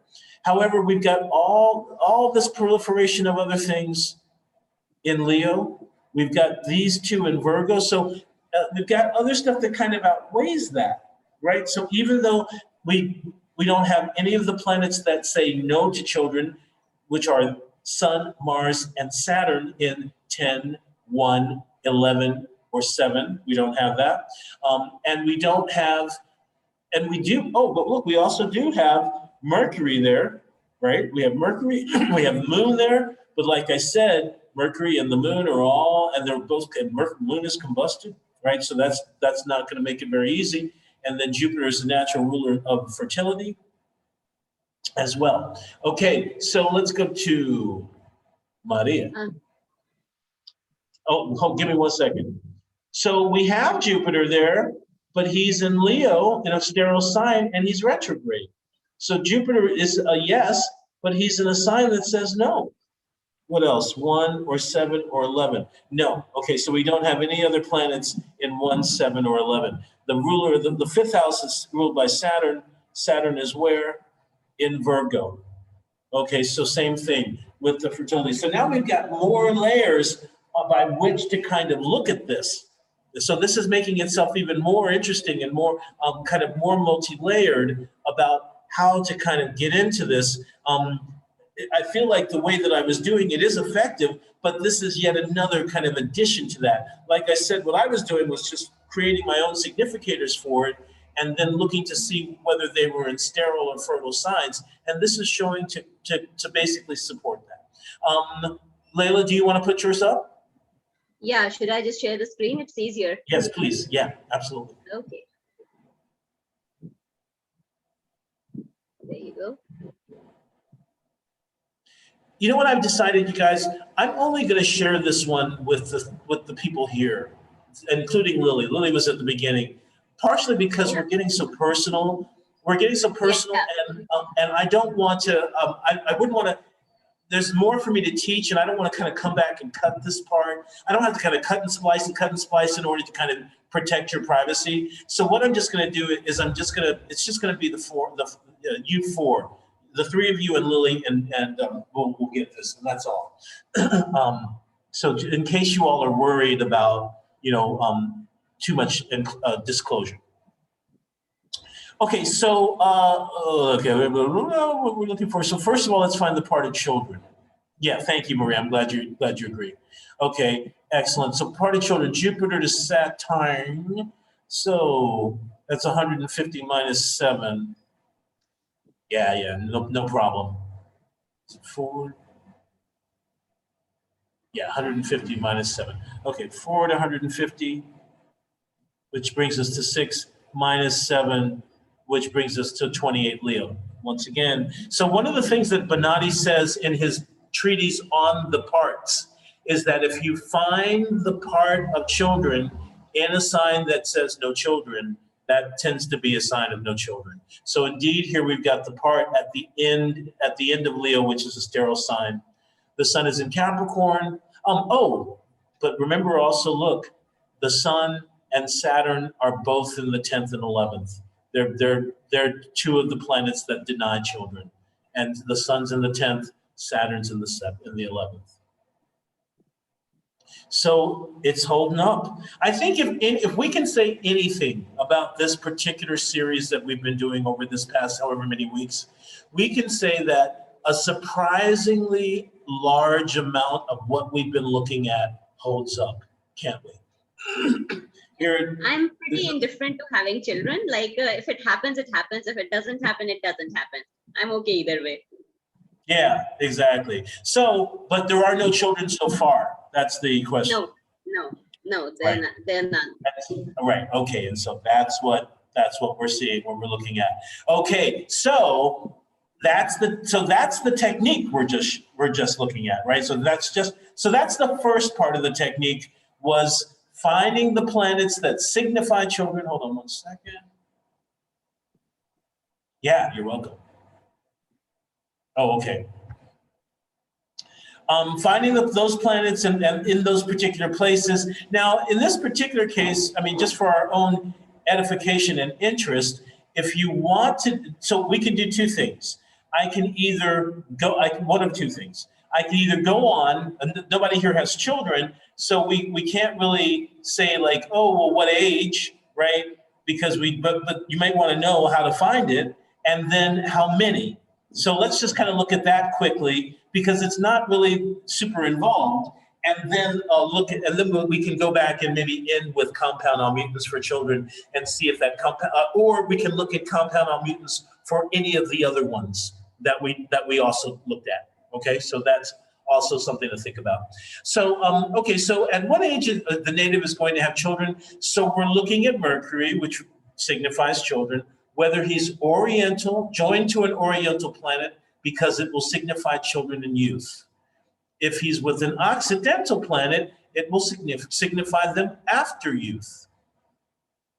So what he's basically saying is that if Mercury is either in conjunction or aspect to a planet who is at a lower degree of longitude than the sun, and I'm just gonna, let's just get one of these charts here to look at and find out who the Oriental and the Occidental planets actually are. So in this particular case, we've got the sun at 21, and Mars is at 1 degree, 21 Sag, Mars is at 1 Capricorn, Mercury is at 5 Sag. Any planet that is Oriental is going to be at a lower degree of longitude than the sun, and it will rise and set before it. In this case, this is Maria's chart, the Oriental planets are Mercury, Venus, well, pretty much all of these, Saturn, Jupiter, Moon. Pretty much everything is Oriental to the sun except for Mars. Okay, so Mars is Occidental. In this case, Annalise, so Sun at 18 Leo, 19 Leo. So our Oriental planets are Moon, Mercury, and Venus. Our Occidental planets are Jupiter, Saturn, and Mars. Okay, so what he's saying is if Mercury were connected to any of these planets, if let's say if she were at 3 Gemini instead, and Mercury were sextiling her, you would be having the child in youth. If Mercury were going to these Occidental planets, you would have it after. Let's look here. In this case, Mercury is trining the Jupiter. So we would have said, oh, this person is going to have their children. If they were going to have children, they would have their children before. They would have their children in youth. But of course, the Jupiter, look at almost any of these planets that she would be having them with would be in infertile signs or sterile signs. Okay, so that's the technique for when, and then the other technique for when is to look at the lords of the triplicity of Jupiter. And so if it were the first, and once again, it's about Oriental. So let's go, let's just go back to who we're looking at. Okay, and you know what I want to do? Let's look at, if you don't mind for a second, let's look at a chart of somebody who's had children, because let's just do that for a second. Because since we're all in kind of the same bag here. We all have a lot of things very similar. We really do, huh? Okay, so this is Judy Garland. First of all, let's look to see the first part of the technique, which is 10, 11, 1, 7. 1, fertile sign. Okay. The second thing it said was, is it receiving any nice aspect from a benefic or anything like that? Not really. I mean, no, not really. But it's very much in the first house, so that can definitely bring children. The next thing it asked was, let's find the part of children. It's daytime, so Jupiter to Saturn. Back 8. Back 8 is to almost exactly the Mercury. It's still at Cancer, which is a sign of many children. It's this weird Mercury moon opposition thing, but notice that the Mercury part of the opposition is very much in a fertile sign. And so the children had a very unstable life because of her drug problem and her financial problems. And so I think that really kind of shows it. Because remember, that's something to think about and talk about. The fifth house and this whole thing about finding children is about fertility and conception and the life of the child, and how the child's life will be and how the relationship will be with the parents, right? So the way to see if the child is going to have any kind of good relationship with the parent is to see what's going on between the ruler of the fifth and the ruler of the ascendant. And in this particular case, there's nothing really going on. Venus, the ruler of the ascendant, ruler of the fifth is Venus, and ruler of the ascendant is the moon, and so there's no thing. But we can see that the instability between the Moon-Mercury opposition that represents the children. But once again, that part was in a very fertile sign. So we've got the planet that says yes to children in the right place in a fertile sign. We've got the ruler, we've got the, We've got the part of children in the same place, right? If this were all whole sign, that would all be in the first house. So we've got the part of children there, and then we've also, and that leads to the moon. Okay, so let's see, is there more? Is there another thing I should put together?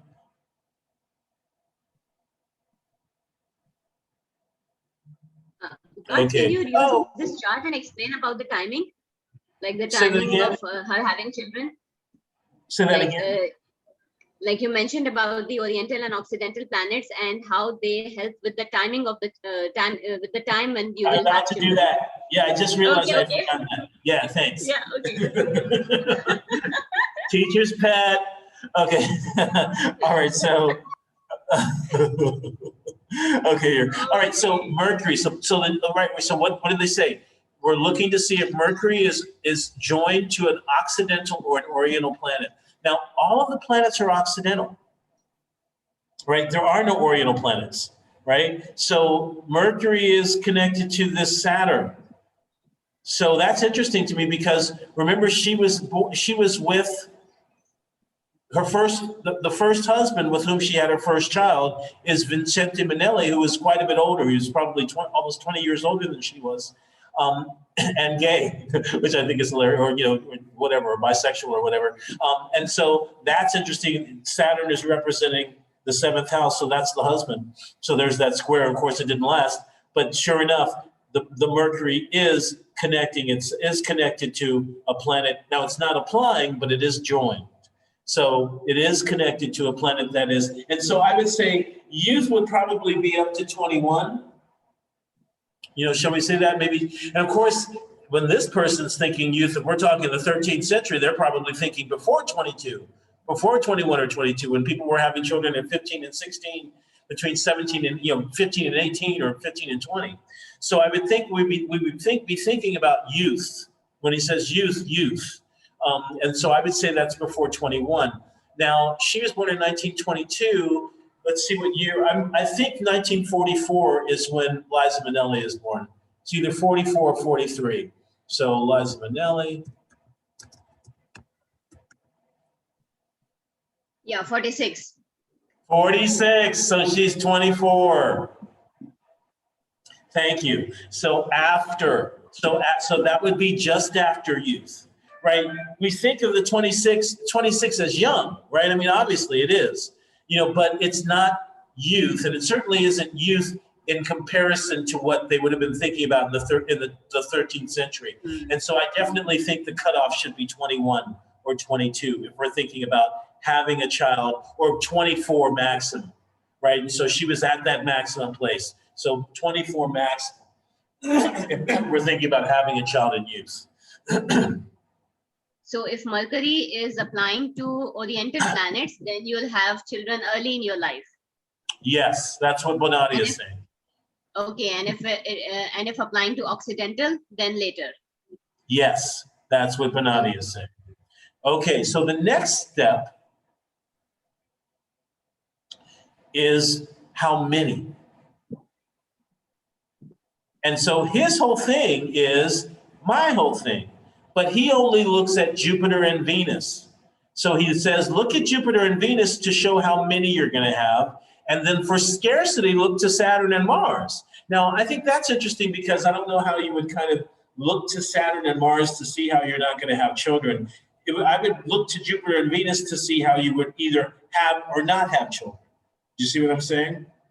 Right? If Jupiter and Venus were in fertile signs, then I'd say, yeah, you're going to have children. If Jupiter and Venus were in sterile signs, I'd say, oh, it looks like you're not going to have any children, or not going to have any. I wouldn't be looking at Saturn in that way. But you'll see what he says. But however, the aforesaid places were in common signs, provided they were not of the sterile ones. So he's talking about what? Sagittarius and Pisces. And of course, Pisces is a fertile sign.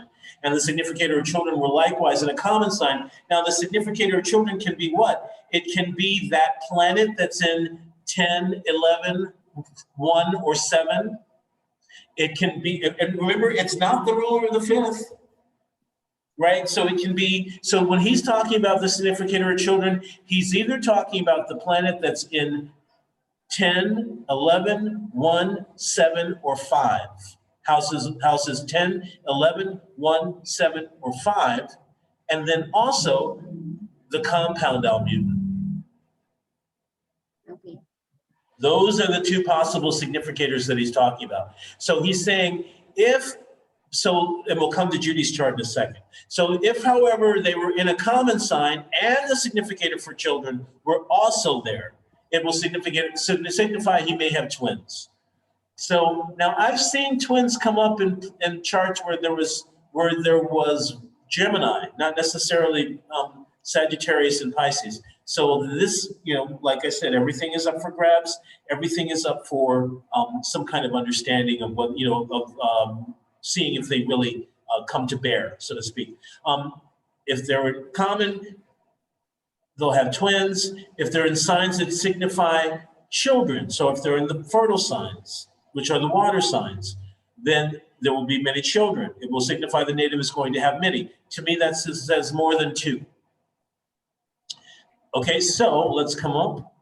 Now remember, there are also signs that represent few children, right? So the signs that represent many children are Cancer, Pisces, and Scorpio. The signs that are fertile, that are sterile, are Gemini, Virgo, and Leo. And the signs that are few children are the rest. So Libra, Sagittarius, Capricorn, Aquarius, Aries, Taurus, those are few children, signs of few children. So we've already established that 2 degrees or 1 degree of Cancer is the part of children, so fertile signs. We've already seen that. So what do we say? If the significator of children and Jupiter and Venus, we're looking for Jupiter and Venus and the significator for children. In this particular chart, Venus is the significator for children, right? Because she's in 10, 11, 1, or 7, or 5. And she says yes to children. So she's a yay sayer to children, and she's in the right place. So she's the children's significator. And also then we would, to see how many, we would be looking to see Venus and Jupiter. So here's Jupiter in a sign of few children, but it's in a sign ruled by Venus, who's in a sign of many children. Judy Garland had 3 children. So maybe this mixed signification, few and many, means not quite 5 or 6, but but more than 2. All right. So that's Benatti and fertility, and we've got 10 minutes. We've got 10 minutes left. So you can, if Anne Louise and Maria, if you want to use it to check up on your Lord of the Genitor stuff, you can do that. If you want to go back to this stuff and try to find a compound Almuten of that, we can. If you have questions, we can do that instead. I'm totally open to that. What do you want to do? Or we can end it here.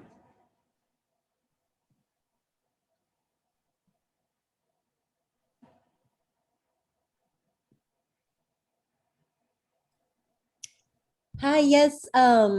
This is Maria. I wanted to ask about the Lord of the Genitor because I'm looking at, like you said, my Jupiter is in retrograde, and on the chart it doesn't really say if a planet is retrograde or not, but my Mars is exalted in Capricorn in the 4th house, so the points are the same. So I wasn't sure like which way I should go.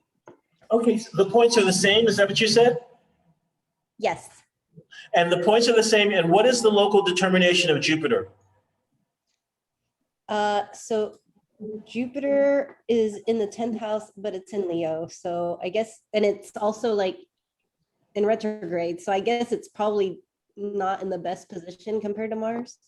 Okay, hold on. Let me come to you. I forgot I have your chart right here. Okay, I would actually say your Jupiter is in the 11th house because it's within. Okay, yeah, because in whole sign it's in the 11th. Yeah. Yeah. So it's because it's within 5 degrees of the 11th, even though it's retrograding away, it's still close enough. So I would put it in the 11th first of all, and then which means it won't have as many points. It will lose. So then it's Mars. Right, it'll lose 3 points. Right, okay. So that means Mars. But here's the other thing: I wouldn't put Mars in the 4th now, unless you're doing it whole sign. If you're doing it whole sign, then Mars is in the 4th, then you're fine. But I wouldn't put him whole sign. I would not put him in the 4th for this. He's like within 9 degrees. No, that's a little wide for me. I would maybe not. Do you feel him in the 4th? Do you feel him in the 4th? Maybe. Do you have a brother? I feel like, yeah, I have a brother. Do you have a high-powered workaholic brother? He's a younger brother, but he always had better grades than me and went to an Ivy League school. So sounds like he might the Mars might be in the 3rd instead of in the 4th, which also means that he would lose points. Okay. Right. But so remember, I did it puts me back to the Jupiter in the 11th. Okay. But so here's my point about that is, if that Mars were closer, I'd say go with him. Obviously it would be go with him. And by whole sign, you would go with him. Okay. Okay, Yeah, my 'cause whole my sign. Venus and Mercury are both in detriment in the second, so. No, those you don't wouldn't want him. It's really between the Jupiter and the Mars, as you say. And so what I say is this: is your life more about service and siblings, or illness and siblings, or is your life more about relationships and money? Probably relationships and money. Sounds like it's Mars then. Okay. Sounds like it's Interesting. Mars. Now here, so it looks like, I mean, you might want to think about it for a second, but Jupiter rules the third and the sixth, and he's in the 11th. So this is dealing with associations and people, right? Jupiter is in his joy in the 11th. So this is people that help me to do things, people that help me along the way, people that help me to my goals. And some of those people are my siblings. And we go through hard times together, we go through good times together. Or also, it could be going for my dreams makes hard times come up. Like I experience difficult things when I go for my dreams. Is any of that stuff making sense? Yes, it does actually. Oh, okay, so would you say that that's more of a theme of your life than what we would say for relationships, like maybe being in relationships with people who are workaholic or very, very direct and strong, or Well, dealing with? my husband is a Capricorn and he is a workaholic. So, Yes. and and he's a widower and I raised his kids. So it's like, I don't know. So I'm trying to get back into the workforce. I went to grad school. Now I'm having a hard time finding work. So yeah, it's kind of a mixed bag, I guess. It is a mixed bag. It is a mixed bag. So I mean, could there be? But once again, so now with the two different houses that we're looking at, what are the scores? You said the Jupiter is in charge when the scores change. Yeah, and I mean, that's kind of so. Yeah, Remember it lost 3 points, so it went from like 14 to 11. Okay. Then, wait. Now, did you? Who was your day ruler? Oh, your day ruler was Mercury, so he's not involved. Not involved in helping. So you've already done everything for that, and we don't know who the hour ruler is yet. And I'll find that out and tell you next week. Okay. Yeah, because since I have your information, I can put it into my chart. And Layla, if you want, yours didn't have the information on it. So if you want to send it either in the chat or whatever, or by email or whatever. I emailed you my information, God. I had yeah, emailed you. I have it already? Yeah. Oh, because you're in the study. I think so. Yeah, I emailed you about my birth time. Yeah, I did. Yeah. Okay, I'm pretty sure I have it. I just want, I remember that I have it. Okay. Yeah.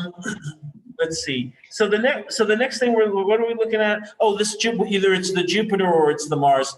I don't know. You know what I was just talking about with that whole, when I try to do my dreams, I come up with hard times in the association. I think that it sounds like maybe the Jupiter is actually the working as a little, because remember, it's who's the overall ruler of my life.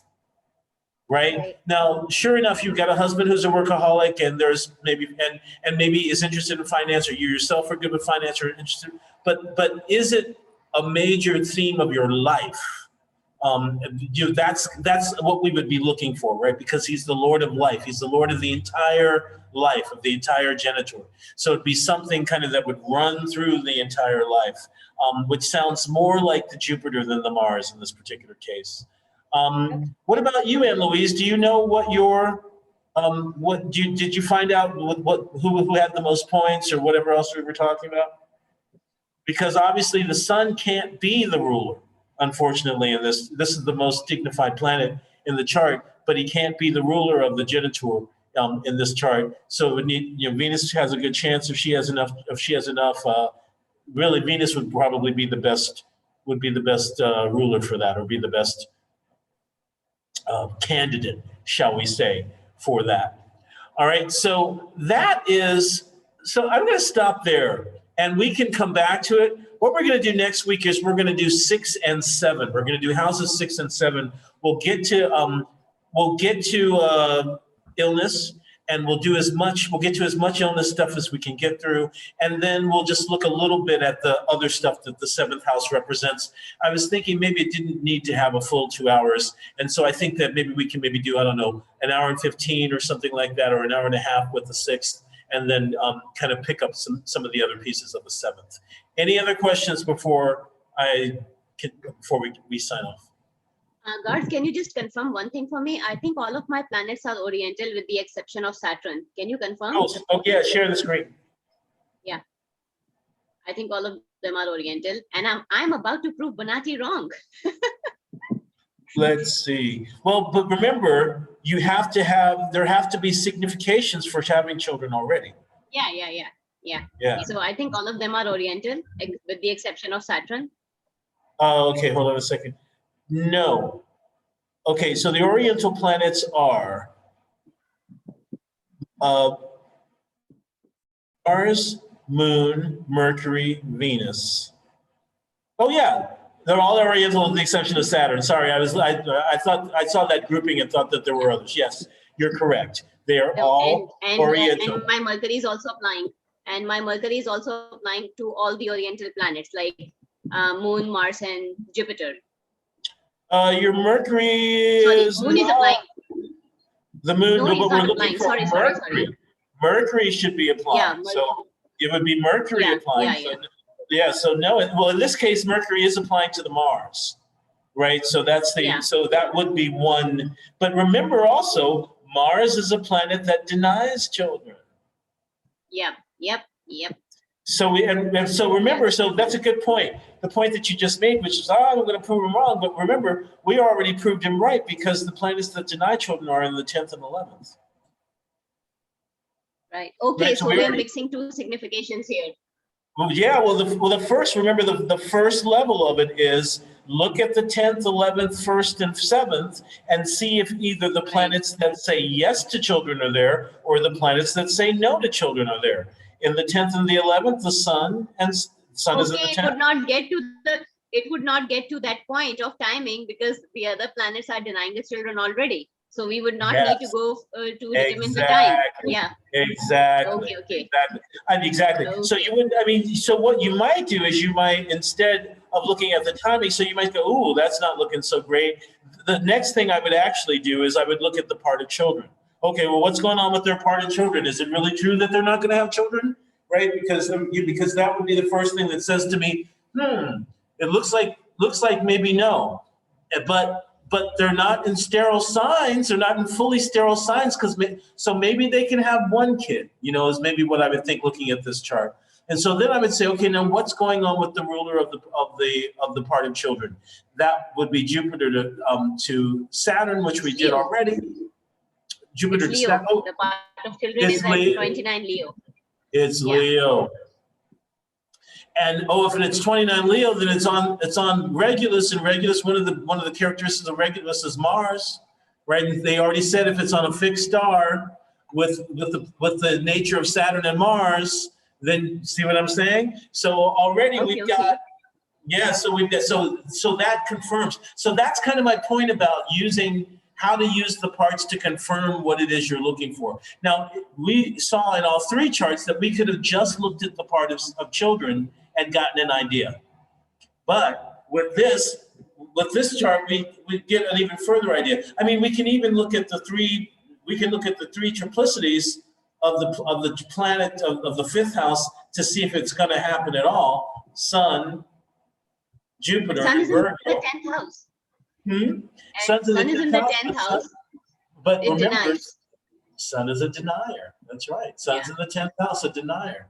And Jupiter's in Virgo. And Jupiter's in the 6th, retrograde in Virgo. He can't give it. He can't make it happen.